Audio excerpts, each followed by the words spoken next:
welcome back to another After Hours TBR. This is where I use a virtual game to create my TBR for this month.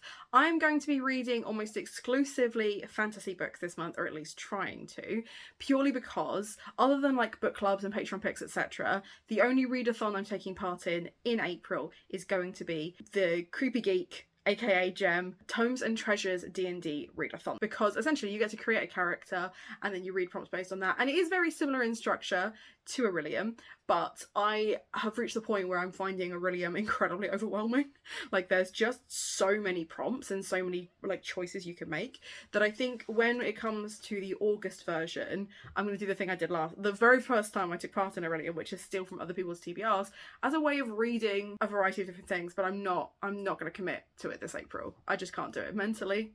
Not there. So there are a bunch of books that I have to read, but when it comes to the game, I'm going to aim very heavily for fantasy and gothic fiction, because those are the ones that I think will tick off those prompts the most. So I'm going to cut over to me playing the game and then tell you what I have picked to read, in the hopes that both my Tomes and Treasures TBR and my After Hours TBR work together. Fingers crossed. Okay, so let's try and aim for as many as many fantasies as we can, so that we can tick off those prompts. Now, because I'm doing a video every day, I'm hoping to keep up the momentum. So I want them to be good books, good prompts, and make my life so much easier, so that I super want to read and I'm able to make content every day. Okay, I don't want any middle grades. I'm just not in the mood for middle grades right now. I can probably balance a fantasy romance. I can probably get away with that. Another gothic, because again I feel like gothic is just a vibe always, constantly, and I might be able to double up some of the prompts from the D&D readathon.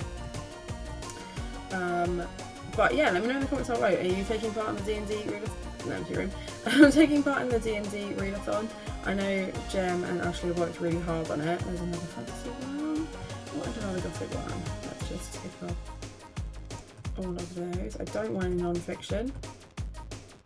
A narrow miss on my part. Really popular with non-fiction today. Oh, my lights are going. My lights are going. Am I going to make it to another room? I don't think I'm going to make it to another room, because I'm pretty sure this corridor is super long. So unless there is something like immediately in this vicinity, I don't think I'm going to make it to another room. Come on, you can make it. You can make it. It's to non-fiction though. Oh, is it literally the room I was just in? God damn it, I'm there. Like, oh, I nearly got another non-fiction then. Really glad I didn't. Right, I don't want literary and contemporary, even though I have so many on my TBR. I never want to TBR them. It's just not the genre I'm vibing with at the moment. Another fantasy one. Perfect. Oh, let's go with the mystery. Because why the fuck not? I might be able to double up with a historical, but I just don't want to. I've probably got enough gothics. Historical fiction online. I want fantasy. Give me them fantasies. Middle grades. What's down here? Anything good down here? No, that's just another empty room. That's 2 middle grades and 2 historical fictions. Not the vibe today, guys, and not the vibe today. But I've played D&D for a couple of years now. I've been running a campaign for just over 2 years, which is insanity. But very cool. I don't want another throwing mystery. I want a fantasy. There it is. Oh, still got more to go. That's nuts. And yeah, I really enjoy running it. I really enjoy being a Dungeon Master, Games Master. I'm running out of time again, and it's in the same friggin' corner. It's this corner that gets me every time. Every time. Right, let's just head straight down this time. Let's see if that will help me. Oh no. Oh, it's gonna get me. It is so gonna get me. Oh no. Oh no.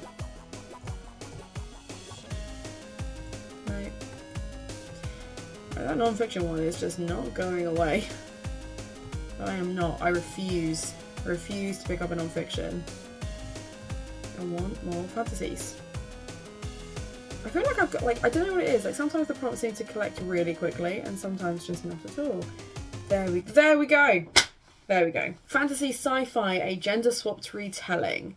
Gothic fiction steal from someone else's TBR. That's fine. I'm sure I can find someone that has TBR'd something related to Gothic recently. Romance feed scroll Instagram, that's going to be really freaking easy. That's like the easiest prompt I've ever seen in my life. Gothic fiction calligraphy, nice and easy. And actually, I think that kind of works. I think that's going to work. I think that's, yeah, okay. Fantasy sci-fi cover by, again, super easy. Gothic fiction chosen by a friend.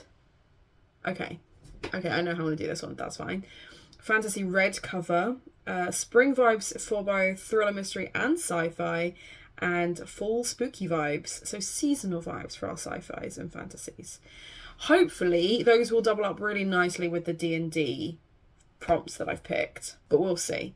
Right, I will throw you back to me going through my list.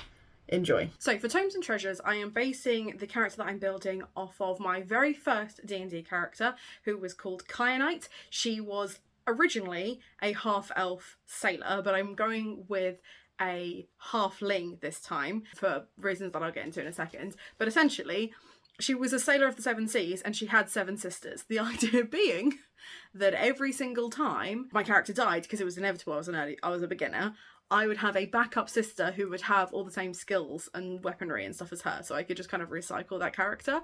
And there were 7 of them in total, not 7 sisters, 6 sisters, 7 characters in total, and all of their names began with C.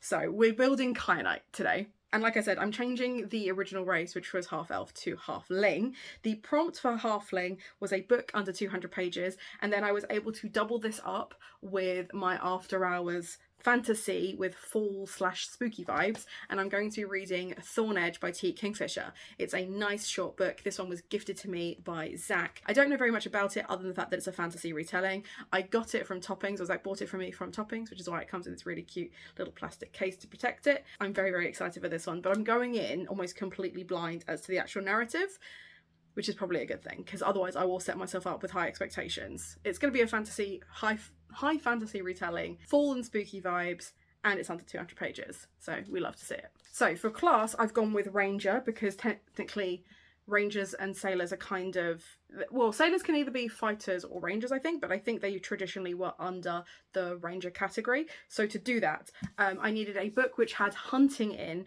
or someone being hunted as the prompt. So I've gone with Little Thieves. This is the Illumicrate edition. I've had this for about 2 years, I think, and I've never picked it up. I've never had any inclination to pick it up, but I need to pick it up because I realised I also had the ARC on NetGalley and never reviewed it. So I could actually tick off some of that as well just by doing this. Again, I've had this so long, I don't know the plot or premise anymore. I've completely forgotten it. It has exited my brain. But what I do know is that generally thieves are hunted by some kind of detective or other rival gang, etc. So I'm assuming this one is going to fit that prompt. I don't know for sure, but work with me. I'm assuming this is going to work. So this is the one that I've gone for my Ranger class. So, like I said, 𝚘𝚘𝚎 was a sailor, so the prompt for sailor was essentially, or it was any kind of background, was one that had a similar theme. So sailor had sailing or sea theme. I've gone with The Night Ship. This is by Jess Kidd. Again, I've had this for ages, but Jess Kidd was actually one of my lecturers under my undergraduate, so I keep meaning to read something that she's written. And I bought this because it was a really stunning edition. I just adore that. So yes, sailing and ocean theme, The Night Ship. And it's signed. I just wish I got it signed in person to see if she remembered me. She absolutely won't remember me. It was undergrad. There was like 100 of us. But it'd be really cool if she did remember me. Now, in real life, I am a forever DM. And if you don't know what that means, you could probably put it together. It means that I generally run campaigns rather than play as a character. And whilst I did play for 𝚘𝚘𝚎 a little while, that campaign died pretty quickly. And then I've been a DM pretty much ever since. I have had a couple of one-shots that my friends have run for me, and I've played a variety of characters, but I am a forever DM. And that means that when I play, I don't know the rules as thoroughly as some other players do, even though I'm a DM. I'm very, very good at kind of ad-libbing stuff, but I'm also very good at knowing what is going to cause the utmost chaos that is not going to fuck over the party, but will fuck over the DM. Because it's the things that I fear the most. And it's one of those things where, like, when I was teaching, and other teachers will get this, you will know how to manage certain behaviours because you did them as a kid. And I was chatty and disruptive, so I know how to manage chatty and disruptive kids. Equally, I know how to manage chaos demons because I am a chaos demon. So when it came to 𝚘𝚘, I could only choose chaotic neutral as my alignment. She would, as a character, be lawful good. Like, she's not going to break the law, but she is going to do the things that benefit her and her crew. And let's be honest, she is a stone's throw away from becoming a pirate straight up. So with that in mind, the prompt for chaotic neutral was a book with an orange and white cover. Now, this is technically orange and black cover because the actual like illustration is black and the sprayed edge is black, but because the font is white, and I don't want to read a second book, I'm going to be picking Natalie Haynes' Divine Might, which is the last Natalie Haynes book that I have, or that she has released, that I haven't read yet, because I was just in a mythology hype stream, and I read loads. So this is my last one, and I'm really looking forward to it. I'm hoping it's of a vein of Pandora's Jar, which I think it is going to be. And it's just beautiful. And like I said, I really enjoyed that sprayed edge. So I've recently finished reading Red Seas Under Red Skies, and they have very different deities depending on whether you are a thief or a pirate. But one thing they both massively respect is the sea. And therefore, I felt like for 𝚘𝚘, she wouldn't be the religious kind. She is going to be, well, she's chaotic for a start. So like, if she believed in gods, would she mess about as much as she does? Probably not. So there was a prompt for no deity, which was a mood read, and I went with that, one, because it's a mood read, and two, because in my mind 𝚘𝚘 is the kind of character who respects the sea above religion. Like, that the sea is her religion, but it's not a deity, it's a living, breathing thing that she has to contend with to survive. That's my argument for it. That's why I'm reading Spy Family Volume 2. So I'm really, really excited to get to this one. I wanted a nice, easy mood read that I could work my way through. I am trying to tick off my mangas as I go, and I had promised that Spy Family and Death Note were going to be two series that I finished this year. And seeing as I picked Death Note last month, I'm picking Spy Family this month. So, love that for me. Like, I feel like even just as like a Tomes and Treasures TBR, this is a strong TBR. We've got variety in both the length and genre and writing style. We've got all of my special interests ticked off because we've got gothic fantasy, mythology, and hilarity. We love to see it. So you then got to choose something to defend yourself with. It was a variety of different armours or a shield. I went with shield, and the prompt was hidden identities. I've gone for another graphic novel. We're going to be doing Teen Titans Robin, which is the fourth in the Teen Titans series by Cami Garcia and Gabriel Piccolo. I love their art style. I adore their art style. And basically it's a superheroes. It's based on Teen Titans, obviously. And they all have secret identities because they're superheroes, so they can't have real identities. And these two in particular are going to have secret identities for reasons that I will not spoil unless you're a big DC nerd. You already know. If you know, you know. It just gets stronger and stronger, honestly. And then because they're a sailor as a fighter, I got to choose two weapons rather than two spell slots. So for this one, I have chosen so for the first weapon, I've chosen a hand axe, which is slashing damage, I think. It might be bludgeoning damage. This is what I mean. I don't remember the rules. I'm a DM, but I can never remember the rules. But the prompt was a refreshing read after a reading slump. And I also got to add this to my After Hours TBR as a mystery / thriller with spring vibes. I'm going to be reading The Last Devil by Richard Osman. This is, again, the most recent release from Richard Osman, especially in his Thursday Murder Club. I think he's got a new series coming out. I think he's retiring The Retirees, and he's starting a new series, but I adore this series. It's such an easy read. It's such a nice mystery. It's got very much kind of like Father Brown, gentle Poirot vibes. I do love a procedural, and because they're amateur sleuths, I love it even more. I don't know what it is about amateur sleuths that procedural, as opposed to like hardened detectives doing their job, basically. I just prefer it. I just prefer it. It's a very easy, very gentle read. I'm really looking forward to it. I will bosh this out in an afternoon. I have zero doubt. Probably because I'll do it as an audiobook. But it is the special editions, so that's 4 special editions in one TBR already. Another strength. It's just pretty.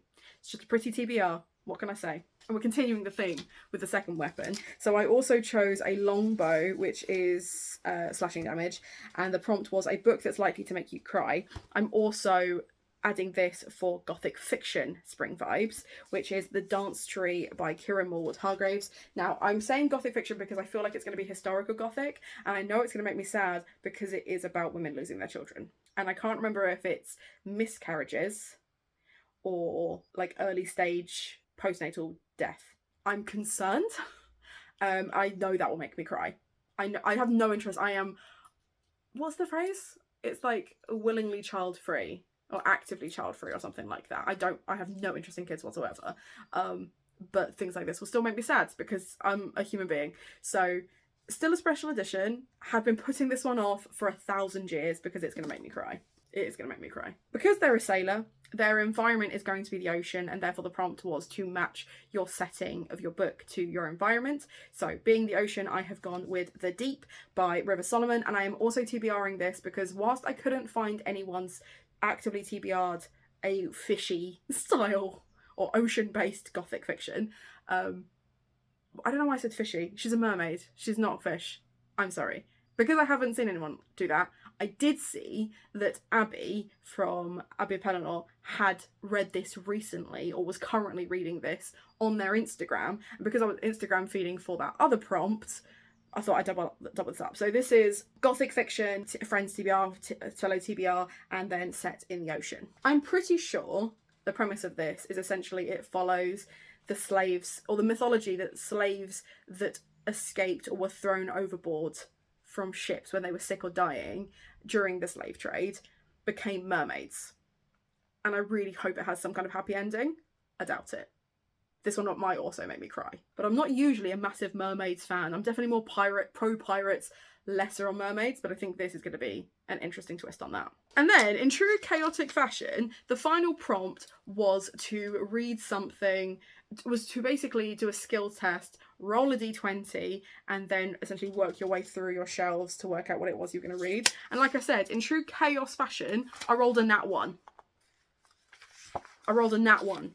So it was just the first book that was on my shelf. And because I haven't actually moved my shelves around much since I filmed my full-owned TBR, it was A Down-Home Meal for These Difficult Times by 𝚘𝚘 𝚘𝚏.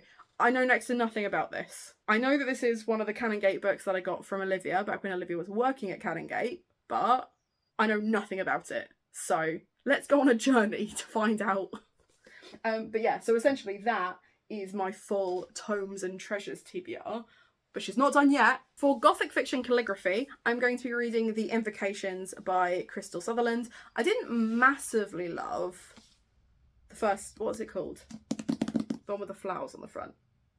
Whatever it is, I'll put it here. I can't remember what it's called. Didn't massively love it, but this is giving Sabrina the Teenage Witch vibes, but like the Netflix series as opposed to the OG. It's giving craft. It's giving Witches of Eastwick. I'm intrigued. And it's another special edition, so theme. For fantasy cover by, I'm going with God's Killer by Hannah Canna. I went out and bought this immediately because I loved the sprayed edge when I saw it on people's YouTube channels. And I haven't yet bought the sequel because I haven't yet read this, but I am running out of time to get the sequel with the matching sprayed edge. So cover buy needs to also be a priority buy because if I love this, I want them to match, obviously.